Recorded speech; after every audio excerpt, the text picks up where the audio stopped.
بسم اللہ الرحمن الرحیم۔ السلام علیکم۔ اردو کہانی سینٹر میں خوش آمدید۔ آج کے اس ویڈیو میں آپ کو ایک معصوم لڑکی کے اوپر بیتی دکھ بھری سچی کہانی سنانے چاہ رہی ہوں، لیکن کہانی سنانے سے پہلے نئے آنے والوں سے گزارش ہے کہ اردو کہانی سینٹر کو سبسکرائب کیجیے اور ہماری ویڈیو سب سے پہلے دیکھنے کے لیے بیل آئیکن کو کلک کیجیے۔ چلیے شروع کرتے ہیں کہانی۔ میں اور میرا بیٹا درس گاہ سے نکل رہے تھے کہ میری نظر اچانک ایک فقیر پر پڑی جو ہر گزرنے والے کے پاؤں پکڑ کر ان سے معافی مانگ رہا تھا۔ اس کی حالت دیکھ کر صاف معلوم ہو رہا تھا کہ اس نے سالوں سے اپنا لباس تک نہیں بدلا۔ جیسے ہی میری نظر اس کے چہرے پر پڑی تھی، مجھے لگا جیسے کسی نے مجھ پر ساتوں آسمان گرا دیے ہوں۔ وہ چہرہ کچھ جانا پہچانا سا لگ رہا تھا۔ میں نے ضبط سے اپنی مٹھیاں بھینچ لیں۔ اس کی آنکھوں میں آج بھی مجھے وحشت ہی لگ رہی تھی۔ میں وہاں سے بھاگتی ہوئی گاڑی میں جا بیٹھی۔ میرے ساتھ میرا 18 سالہ بیٹا بھی تھا۔ مجھے وہ بھاگتا دیکھ کر فوراً میرے پیچھے آیا اور گاڑی میں بیٹھتے ہی اس نے گاڑی سٹارٹ کر دی، لیکن جب میں نے پیچھے مڑ کر دیکھا، وہی فقیر ہماری گاڑی کی طرف بڑھ رہا تھا۔ میں خوف سے تھر تھر کانپنے لگی۔ میرا وجود پسینے سے بھیگ چکا تھا۔ یہ وہ بھیانک خواب تھا جسے میں کبھی نہیں دیکھنا چاہتی تھی، لیکن آج وہ میری آنکھوں کے سامنے تھا۔ واپسی کا سفر جیسے تیسے طے ہو گیا۔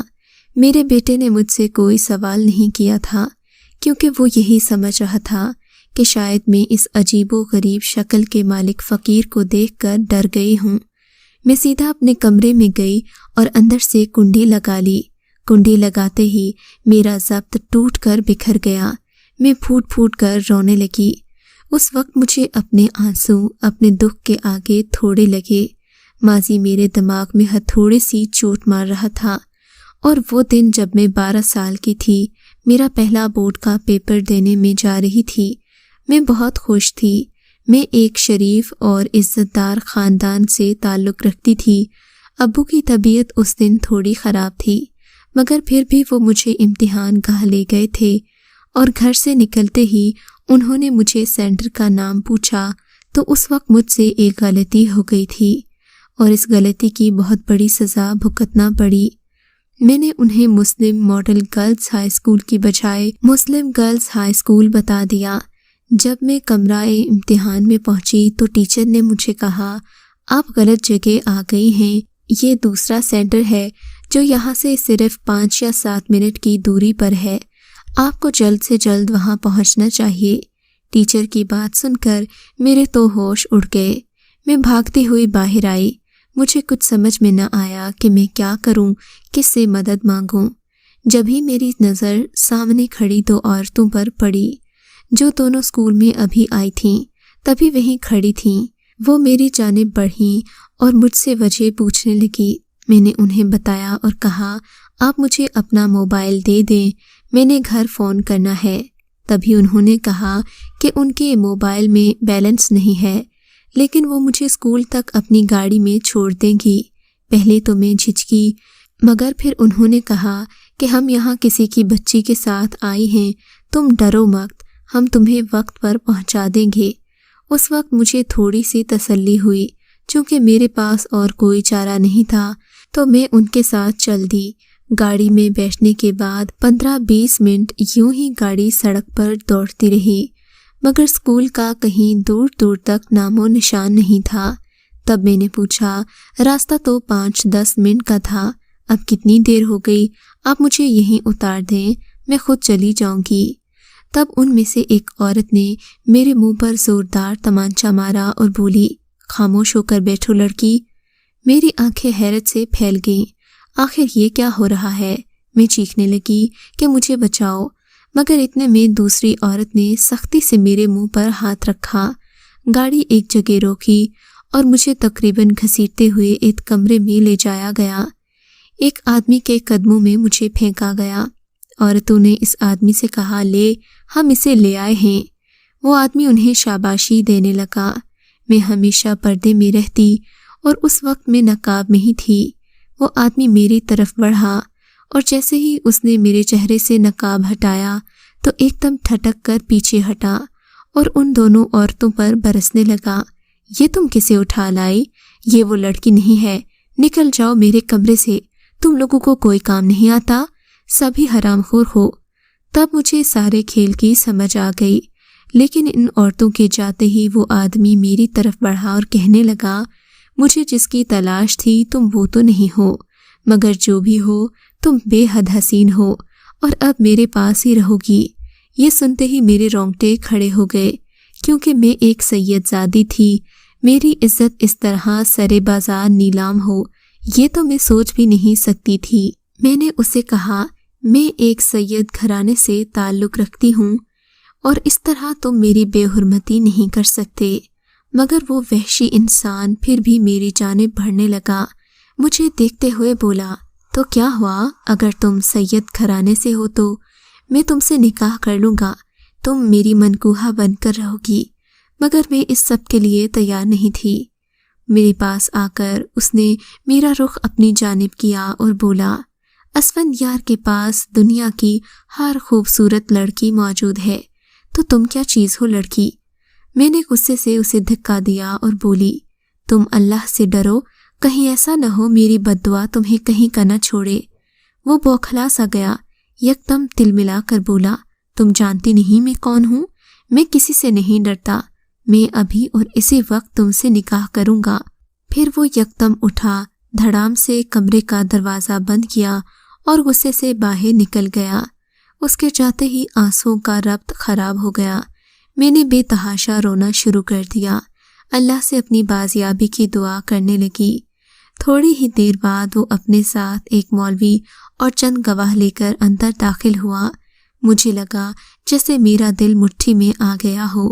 اس نے زبردستی مجھ سے نکاح کر لیا اور پھر گواہوں کے ساتھ ہی باہر نکل گیا۔ نکاح کے 3 بول بولتے ہی مجھ پر جیسے قیامت برپا ہو گئی تھی۔ جیسے ہی وہ باہر نکلا، میں وہاں سے فرار کا راستہ تلاش کرنے لگی۔ کمرے میں ایک کھڑکی باہر کو کھلتی تھی، مگر کمرہ اوپری منزل پر تھا۔ خیر میں نے وہاں سے ہمت کر کے باہر چھلانگ لگا دی۔ باہر کافی جھاڑیاں بھی تھیں، میرا جسم زخمی ہو گیا تھا، لیکن اس وقت مجھے صرف اپنی عزت بچانا تھی۔ میں وہاں سے سڑک کے کنارے پاگلوں کی طرح بھاگنے لگی۔ اس وقت رات کے 2 بج چکے تھے۔ سیاہ رات اور پھر دھند نے ماحول کو اور خوفناک بنا دیا۔ باہر کی ہوا اتنی ٹھنڈی تھی کہ جسم برف ہو جائے، مگر مجھے اس وقت صرف اور صرف گھر پہنچنے کی جلدی تھی۔ مجھے راستے کا اندازہ ہو گیا تھا، سو میں تیز تیز چلتی تقریباً صبح کے 5 بجے گھر کی گلی میں جا پہنچی۔ گلی میں اچھا خاصا رش لگا ہوا تھا۔ پہلے تو مجھے سمجھ میں نہیں آئی کہ یہ رش کس جگہ لگا ہے، مگر جیسے ہی میں آگے بڑھی مجھے اندازہ ہو گیا کہ یہ لوگ میرے ہی گھر کے باہر جمع ہیں۔ میں بھاگتی ہوئی جیسے ہی اندر آئی، سامنے کا منظر دل دہلا دینے والا تھا۔ ابا سفید چادر اوڑھے لیٹے ہوئے تھے، اماں اپنا ماتھا پیٹتی چارپائی کے پاس بیٹھی تھی۔ وہ منظر دیکھ کر میرے رونگٹے کھڑے ہو گئے۔ اچانک میں زمین پر گر گئی۔ آخری منظر مجھے یاد نہیں، جب میری آنکھ کھلی میں کمرے میں لیٹی تھی۔ اماں میرے سرہانے سے لگ کر بیٹھی تھیں۔ ایک ہی دن میں وہ جیسے کمزور ہو گئی تھیں۔ ان کی آنکھیں آنسوؤں سے بھری ہوئی تھیں۔ مجھے دیکھ کر وہ بڑے پیار سے بولیں، بیٹا تم ٹھیک تو ہو نا؟ اماں کی آواز سن کر میری آنکھوں میں آنسو آ گئے۔ میں نہیں جانتی تھی کہ میں ٹھیک ہوں یا نہیں، میں بس اتنا جانتی تھی کہ جو ہو رہا ہے وہ ٹھیک نہیں۔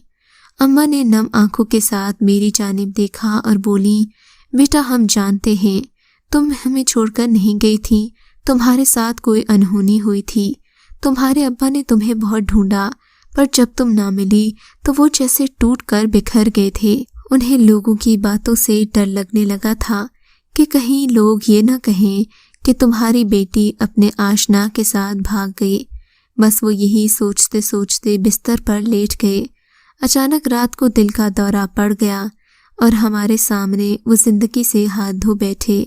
اماں کی باتیں میرے سینے کو چیرنے لگیں، مگر میں خاموش بہتی آنکھوں سے انہیں دیکھ رہی تھی۔ وہ بہت رو رہی تھیں، اور کیوں نہ روتی، ان کا سہاگ جو اجڑا تھا۔ میری آنکھیں بھی موسلادھار بارش کی طرح برس رہی تھیں۔ مجھے اپنا آپ اپنے باپ کا قاتل محسوس ہونے لگا، مگر میں خاموش ہو گئی۔ میں کسی کو سچ نہیں بتانا چاہتی تھی۔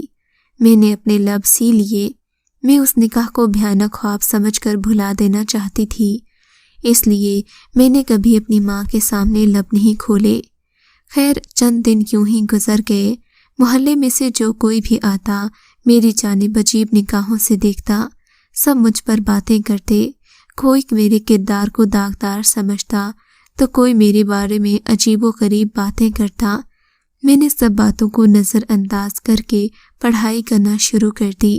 جیسے ہی میرا بی ایڈ مکمل ہوا، میں نے ایک اسکول میں نوکری ڈھونڈ لی۔ میں خود کو بہت مصروف رکھ رہی تھی، کیونکہ اگر میں فارغ رہتی تو لوگوں کی باتیں سچ مچ مجھے پریشانی میں مبتلا کر دیتی۔ اب تک میرا کوئی رشتہ نہیں آیا تھا، جس کی وجہ سے میری امی کافی پریشان ہو جایا کرتی تھیں۔ ایک روز میرے اسکول کی پرنسپل نے مجھے کہا کہ وہ مجھے بے حد پسند کرتی ہیں اور اپنے بھائی کے لیے میرا رشتہ لینا چاہتی ہیں۔ مجھے یہ سن کر تھوڑا عجیب لگا، مگر میں نے انہیں کہا کہ ایسا کسی بھی معاملے میں کچھ نہیں کہہ سکتی، آپ میری امی سے بات کریں۔ اگلے ہی روز وہ رشتہ لے کر آ گئی، مگر ان کے مطابق ان کا بھائی عمر میں بہت بڑا تھا۔ خیر، میں نے اس ڈر سے ہاں کر دی کہ ایسا نہ ہو کہ کہیں کوئی اور رشتہ نہ آئے اور اس رشتے سے بھی ہاتھ دھونا پڑے۔ مجھے بھی کوئی اعتراض نہیں تھا، کیونکہ میں امی کے لیے مزید بوجھ نہیں بن سکتی تھی۔ خیر، شادی کی تاریخ رکھ دی گئی۔ انتہائی سادگی سے نکاح کی تقریب ہو گئی۔ مجھے کمرہ عروسی میں لے جایا گیا۔ میرے سر کا تاج کمرے میں داخل ہوا تو میں حیران ہی رہ گئی۔ وہ کوئی بوڑھا آدمی نہیں تھا، درمیانی عمر کا آدمی تھا، جس کی عمر زیادہ سے زیادہ 45 سال ہوگی اور میں اس وقت 25 سال کی تھی۔ میری طرف دیکھ کر مسکرانے لگا اور کہا، میں آج آپ کو کچھ بتانا چاہتا ہوں۔ میں پہلے سے شادی شدہ ہوں۔ میری شادی جلدی ہو گئی تھی، مگر میری بیوی پہلے بچے کی پیدائش کے وقت اللہ کو پیاری ہو گئی۔ میرا صرف ایک ہی بیٹا ہے جو کام کے سلسلے میں زیادہ تر باہر رہتا ہے۔ بس جب بھی وہ واپس آئے، آپ نے اس کا بہت خیال رکھنا ہے۔ وہ مجھے جان سے بھی پیارا ہے۔ میں ان کی باتیں خاموشی سے سنتی رہی۔ وہ خوش شکل سا شخص مجھے پہلی نظر میں بھا گیا۔ ان کا نام آفتاب چودھری تھا۔ اب میں ان کی منکوحہ بن چکی تھی۔ پچھلی تمام تر باتوں کو بھلائے میں ہنسی خوشی ان کے ساتھ رہنے لگی۔ وہ میرا خیال رکھنے لگے، میری ہر خواہش کا احترام کرتے۔ شادی کو 6 ماہ گزر گئے تھے۔ میری امی بھی چل بسیں۔ میں ایک بار پھر ٹوٹ گئی، مگر آہستہ آہستہ اس صدمے سے باہر نکل آئی۔ ہم دونوں میاں بیوی ایک بہترین زندگی گزار رہے تھے۔ کچھ مہینوں بعد ہمارے گھر میں خوشخبری آ گئی کہ میں ماں بننے والی ہوں۔ آفتاب تو خوشی سے پھولے نہ سما رہے تھے۔ اب وہ میرا پہلے سے زیادہ خیال رکھتے، مجھے کسی کام کو ہاتھ نہ لگانے دیتے۔ آفتاب کا ساتھ پا کر مجھے اپنی قسمت پر رشک آنے لگا۔ میرا 8واں مہینہ چل رہا تھا جب ایک دن اچانک آفتاب نے بتایا کہ ان کا بیٹا پاکستان آ رہا ہے۔ وہ بے حد خوش تھے۔ انہیں خوش دیکھ کر مجھے بھی سکون ملا۔ میں نے اپنی زیر نگرانی اپنے ملازموں سے اس کی پسند کے تمام کھانے بنوائے۔ اگر میری طبیعت ٹھیک ہوتی تو میں یہ تمام انتظامات خود ہی کرتی۔ خیر، مجھ سے جتنا ہو سکا میں نے وہ سب کیا۔ شام کو میں برتن میز پر لگا رہی تھی کہ اچانک گھر کا دروازہ کھلا اور کوئی ٹی وی لانچ میں داخل ہوا۔ لانچ کے اندر ہی کچن کے ساتھ ڈائننگ ٹیبل رکھا تھا۔ آفتاب اس شخص کے اندر داخل ہوتے ہی کھل گئے اور اٹھ کر اس کے گلے ملنے لگے۔ میں نے جیسے اس کی نگاہوں میں دیکھا تو میرے ہاتھوں سے سارے برتن گر گئے اور ریزہ ریزہ ہو گئے۔ اس شخص کا چہرہ میری نگاہوں میں نقش ہو چکا تھا۔ میں اسے کیسے بھول سکتی تھی؟ آفتاب میری جانب آئے اور کہا، کیا ہوا، تم ٹھیک تو ہو؟ میں نے ہمت کر کے جواب دیا، ہاں میں ٹھیک ہوں۔ آنے والا شخص بھی میری جانب دیکھ رہا تھا۔ اس کی آنکھوں میں بھی شناسائی ابھری تھی۔ آفتاب نے مجھ سے میرا تعارف کروایا اور پھر اس کا مجھ سے تعارف کروانے لگے۔ جو کسی تعارف کا محتاج نہیں تھا۔ تعارف میں نام تو وہی تھا، بس مقام بدل گیا تھا۔ وہ میرے شوہر کا بیٹا تھا جسے وہ اپنی جان سے زیادہ پیار کرتا تھا، مگر میری زندگی میں وہ ناسور تھا۔ وہ وہی اسفندیار تھا جس سے میں نکاح کر چکی تھی۔ اس دن کے بعد میں نے اپنے ہونٹ سی لیے۔ میں نے کبھی اس نکاح کے بارے میں اپنی ماں تک کو نہیں بتایا۔ وہ شخص بنا کسی تاثر کے مجھے سلام کرتا راستے سے ہٹ گیا۔ میں کمرے سے چلی گئی، کافی دیر اپنے پرانے دکھوں کا ماتم مناتی رہی۔ خیر، مجھے اس حقیقت کا سامنا کرنا ہی تھا کہ میری زندگی کا سب سے بڑا عذاب اور ہر وقت میرے سامنے رہے گا۔ میں کوشش کرتی میرا اس سے کم سامنا ہو، لیکن ایک ہی گھر میں رہتے ہوئے یہ تو خیر ممکن نہیں تھا۔ کافی دن گزر گئے۔ اس کے جانے کے بعد اس نے مجھ سے کوئی خاص بات نہیں کی۔ ایک دن اچانک آفتاب کو کام سے دبئی جانا پڑا۔ میری ذمہ داری وہ اسفندیار پر ڈال گئے، کیونکہ اب مجھے کسی بھی وقت ڈاکٹر کے پاس جانا پڑ سکتا تھا، اسی لیے کسی نہ کسی کا میرے پاس ہونا ضروری تھا۔ جیسے ہی آفتاب گھر سے باہر نکلے، اسفند میری جانب مڑا۔ اس کی آنکھوں میں عجیب سا غصہ تھا جسے دیکھ کر میرا دل کانپ اٹھا۔ میں الٹے قدم چلنے لگی۔ اچانک ایک جگہ وہ بھی رک گیا، میرے قدم بھی وہیں رک گئے۔ وہ میری طرف غصے سے دیکھتے ہوئے بولا، تم کیا سمجھتی تھی میں تمہیں کبھی نہیں ملوں گا؟ یہ تم نے کیا کیا؟ تم تو میری منکوحہ ہو، تم نے میرے ہی باپ سے شادی کر لی۔ میرے ہاتھ پاؤں کانپنے لگے۔ میں نے کہا، اب میں تمہاری ماں ہوں اور آفتاب سے محبت کرتی ہوں۔ جو کچھ پہلے ہوا وہ صرف ایک برا خواب تھا۔ تب وہ گرایا اور بولا، تمہارے لیے ہوگا خواب، میرے لیے نہ تھا۔ میں جانتا ہوں تم نے میرے باپ سے شادی صرف یہ جائیداد حاصل کرنے کے لیے کی ہے۔ تم جیسی لڑکیوں کو میں اچھی طرح جانتا ہوں۔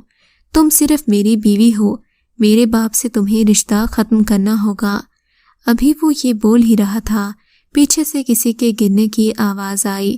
ہم دونوں ایک جھٹکے سے سیدھے ہوئے تو دیکھا کہ آفتاب پیچھے کھڑے تھے۔ میرا رنگ فک ہو گیا تھا۔ شاید انہوں نے سب کچھ سن لیا تھا۔ ان کے منہ سے جھاگ نکل رہی تھی۔ اسفندیار بھاگتا ہوا باپ کی طرف گیا اور فوراً انہیں ہسپتال لے گیا۔ نوکر نے بتایا کہ آفتاب اپنی ٹکٹ گھر بھول گئے تھے، جو لینے واپس آئے تھے، مگر آج اسفندیار کی آنکھوں میں آنسو تھے، شاید ندامت کے آنسو تھے، مگر یہ مجھے حیرت میں ڈال رہے تھے۔ میں نے وضو کیا، نماز پڑھنے لگی، مگر پوری نماز میں آنسو تھے کہ تھمنے کا نام نہیں لے رہے تھے۔ میں ہر حال میں اپنے سر کے تاج کو زندہ سلامت دیکھنا چاہتی تھی۔ تھوڑی دیر کے بعد انہیں ہوش آیا تو ڈاکٹر نے ہمیں اندر جانے کی اجازت دی۔ میں نے فوراً آفتاب کے قدموں میں گر کر معافی مانگی۔ میری آنکھیں آنسو سے تر تھیں، جبکہ اسفندیار اپنے باپ کے قدموں میں گرا ہوا تھا۔ ابا، میں نے اس سے کوئی نکاح نہیں کیا۔ مجھے لگا یہ لالچی لڑکی ہے، اسی لیے میں اس سے آپ کو بچانا چاہتا تھا۔ اس کو اپنے قبضے میں کرنے کے لیے اپنے دوستوں کے ساتھ لے جا کر نکاح کا ڈرامہ کیا تھا۔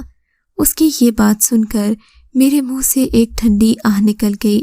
میری جان میں جان آ گئی کہ میرے شوہر کی جان بچ گئی تھی۔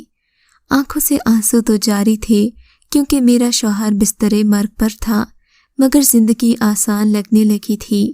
ابھی وہ آفتاب کے قدموں میں بیٹھا رو رہا تھا کہ آفتاب کی آنکھیں دوبارہ بند ہو گئیں۔ اب کی بار شاید کبھی نہ کھلنے کے لیے بند ہوئی تھیں۔ ڈاکٹر نے بتایا کہ آفتاب اب نہیں رہے۔ شاید ان کی آنکھیں میری سچائی جاننے کے لیے ہی کھلی تھیں۔ میرے ہاتھوں پاؤں میں تو جیسے جان نہ رہی۔ میں غم سے نڈھال تھی، مگر میں نے ہمت جٹائی اور اسفندیار کی جانب بڑھی۔ وہ مجھ سے معافی مانگنے لگا۔ میں نے اس کا گریبان پکڑ لیا۔ اس وقت مجھے کچھ نظر نہیں آ رہا تھا۔ میں نے اس کی جانب گھور کر دیکھا اور کہا، اللہ تمہیں کبھی معاف نہیں کرے گا، تم ہمیشہ دربدر ہی رہو گے۔